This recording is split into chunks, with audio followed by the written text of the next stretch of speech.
सबसे पहले करुणा के सागर सम्यक संबुद्ध संत गुरु रविदास जी, संत कबीरदास जी, ज्योतिबा फूले जी, साहू जी महाराज, डॉक्टर बाबा साहेब अंबेडकर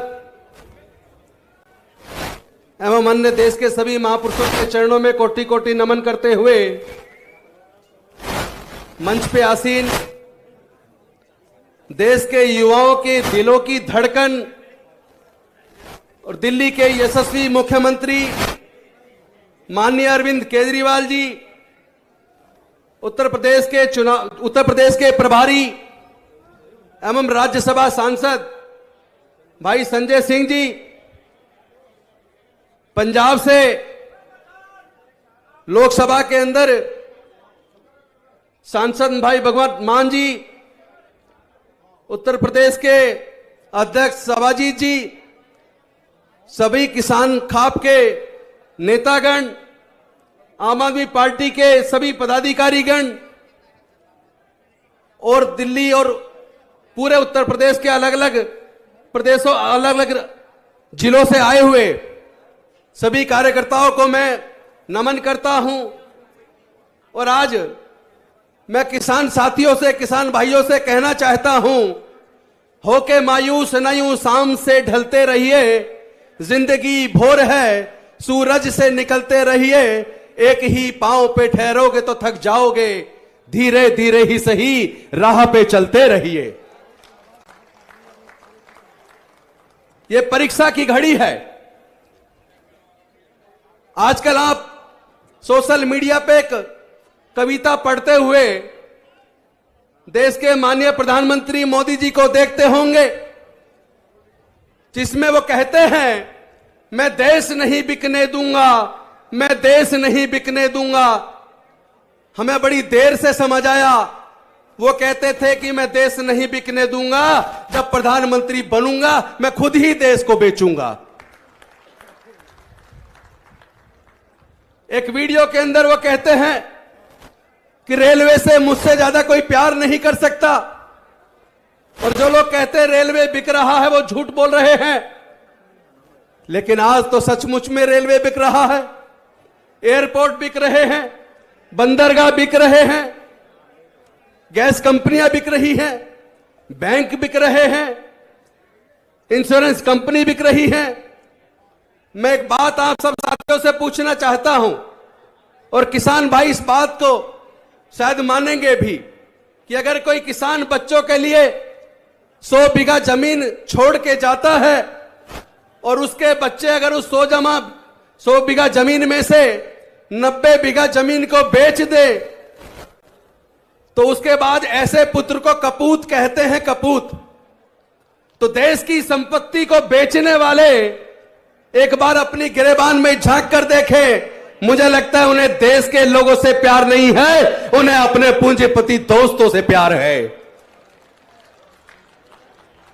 किसानों के संदर्भ में जो 3 काले कानून आए, जब तक इन कानूनों का कच्चा मसौदा भी तैयार नहीं था, तब उनके बड़े बड़े पूंजीपति दोस्तों ने बड़े बड़े भंडारण केंद्र बना लिए थे। तो उन बड़े बड़े पूंजीपति जो मोदी जी के मित्र हैं, उनको कैसे पता चल गया कि कृषि से संबंधित 3 कानून आने वाले हैं, और जो भंडारण की एक सीमा होती थी, सीमा से अधिक भंडारण करने पर मुकदमा दर्ज होता था, कालाबाजारी बैन थी, भंडारण करने वाले को जेल जाना होता था। उनको यह पता कैसे चल गया कि कानून आने वाले हैं और भंडारण की सीमा को समाप्त कर दिया जाएगा, जितना चाहे उतना भंडारण कर लेना। इसका सीधा सा मतलब है कि यह भंडारण की जो सीमा हटाई गई है, मोदी जी ने अपने मित्रों के लिए हटाई है। तीनों के तीनों काले कानून मोदी जी अपने मित्रों के लिए लेकर आए हैं। उन्होंने न केवल किसानों का गला घोटने का काम किया है, मैं समझता हूं देश के सभी लोगों का गला घोटने का काम किया है।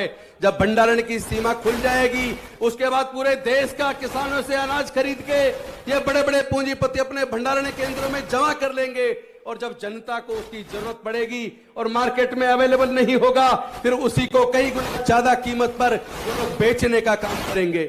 आपने मदर इंडिया फिल्म देखी होगी और भी कई पुरानी फिल्में देखी होंगी जिसमें बड़े बड़े सेठ पूरे देश का अनाज अपने भंडारण केंद्र में बंद कर लिया करते थे और उसके बाद कई गुना दाम पर उसको बेचते थे।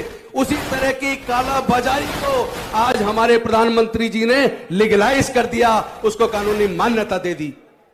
लेकिन आप सब लोग, एक बात कह के अपनी बात खत्म करूंगा, चूंकि माननीय मुख्यमंत्री जी को सब सुनने आए हैं। मैं एक बात कहना चाहता हूं, पहले पूरे देश के लोग, अब से 40-50 साल पहले पब्लिक स्कूल नहीं हुआ करते थे, केवल सरकारी स्कूल हुआ करते थे।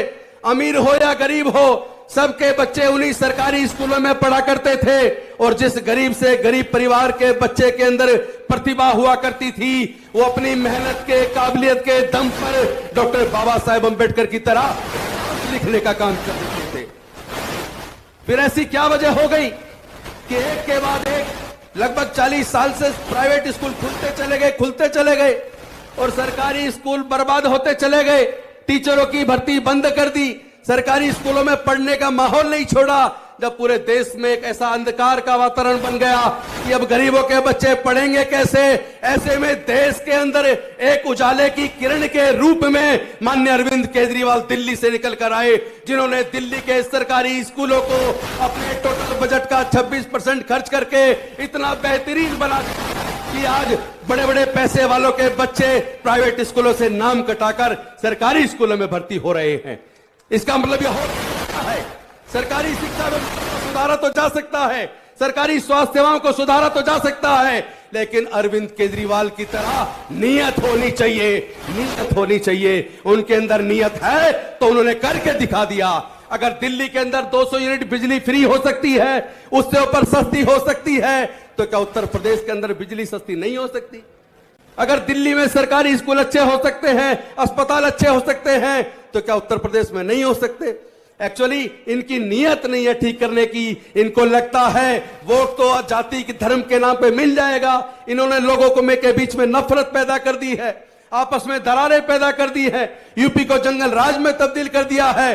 अब उत्तर प्रदेश को बचाने की बारी है और देश को भी बचाने की बारी है। अब देश का नेतृत्व मैं समझता हूं समय आ गया है। माननीय अरविंद केजरीवाल देश का नेतृत्व करेंगे और देश को बचाने का काम करेंगे। तो इन शब्दों के साथ, चूंकि सब लोग माननीय अरविंद जी को सुनने के लिए आए हैं, मैं अपनी वाणी को विराम देता हूं। बहुत बहुत धन्यवाद। जय भीम, जय भारत।